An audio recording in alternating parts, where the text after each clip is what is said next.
There is an old Japanese proverb that says, "The nail that sticks out gets hammered down." And despite their obvious differences, it is hammer time for both John and Jesus. Because the one thing that they do have in common is that they stick out like sore thumbs. John, who Lance Pape describes as the bug-eating wilderness prophet, and Jesus, who is known to love a good meal with all kinds of company.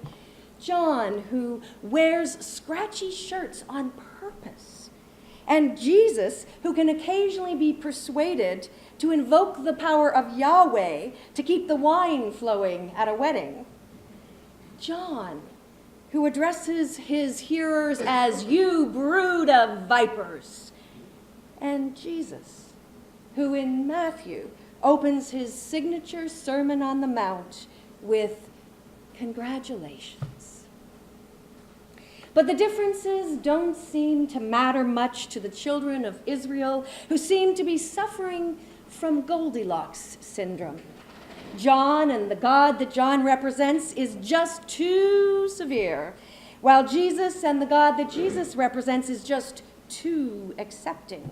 We'd like our religious leader, they say, to be just right, which pretty much means just like us.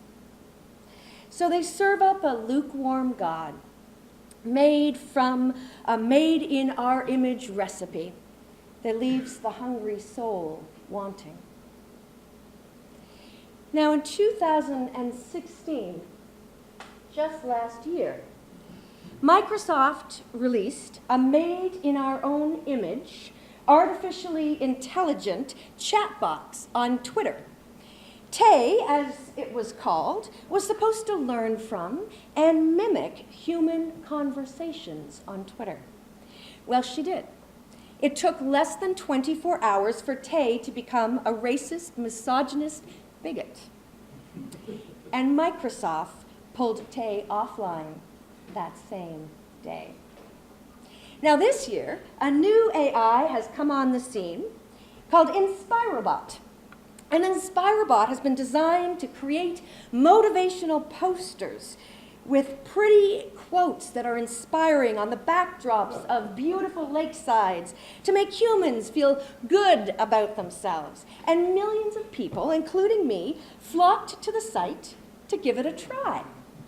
And it didn't take long to realize that something has gone very, very wrong with InspiroBot.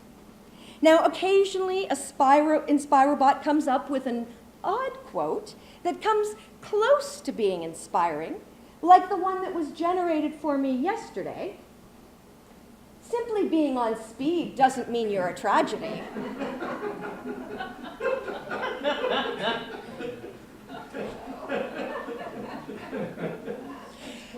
But more often than not, InspiroBot takes on a creepy, even downright sinister turn. Before inspiration comes the slaughter.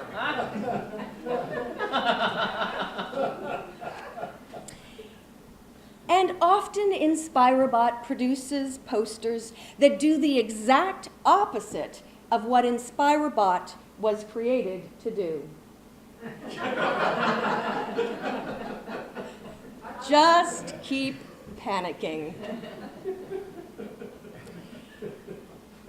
Which only goes to prove that our made-in-our-own human image has been a recipe for disaster for as long as people have been whipping up batches and trying to serve them to the public.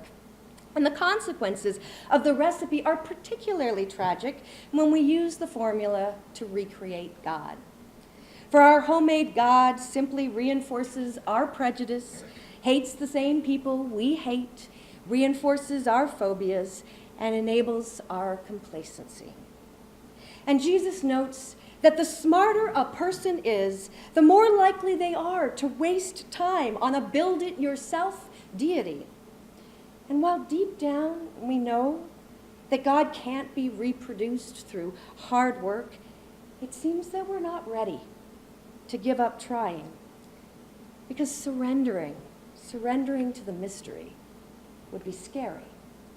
So we walk through life with souls pinched into a God that doesn't fit, instead of trying on the God that does. Wretched humans that we are, says Paul, who will save us? To which Jesus' response might well be Eugene Peterson's paraphrase of Matthew 11. Are you tired? Are you worn out? Are you burned out on the do-it-yourself religion? Come to me. Get away from it all with me, and you'll recover your life. I'll show you how to take a real rest. Walk with me and work with me and watch how I do it. Learn the unforced rhythms of grace.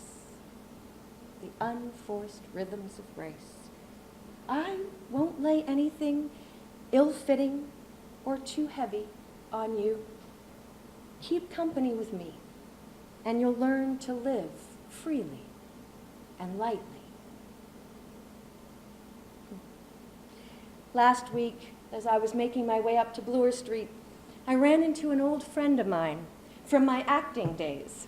And back then, neither one of us was particularly religious, and now I'm a United Church minister, and he's a practicing Unitarian and an energy healer. And he looks good. Like there is this air of ease about him that I suspect has a lot less to do with the comfortable linen wardrobe and loafers, and more to do with like what his soul is wearing these days. And well, I kind of wanted to be bold enough to sort of say, tell me, what's your soul wearing? I kind of chickened out and said, so, how's life going with you? To which he answered, it is so good to walk hand in hand with God, isn't it? And when I asked him what he meant by that, he said that it wasn't that life for him was free from challenges, but it seemed to him that when he took the time to check in and follow God, there was this rightness, this right fit to it all that seemed to make the challenges lighter and easier to bear. And it made me think of the oxen and the yoke. The young ox, the first time out, has no idea how to plow through the hard ground, but slipped into the right-fitting yoke alongside the elder ox. The way forward becomes clear and lighter. And it made me decide to take a look at my soul in the mirror and ask, hey, what are you wearing?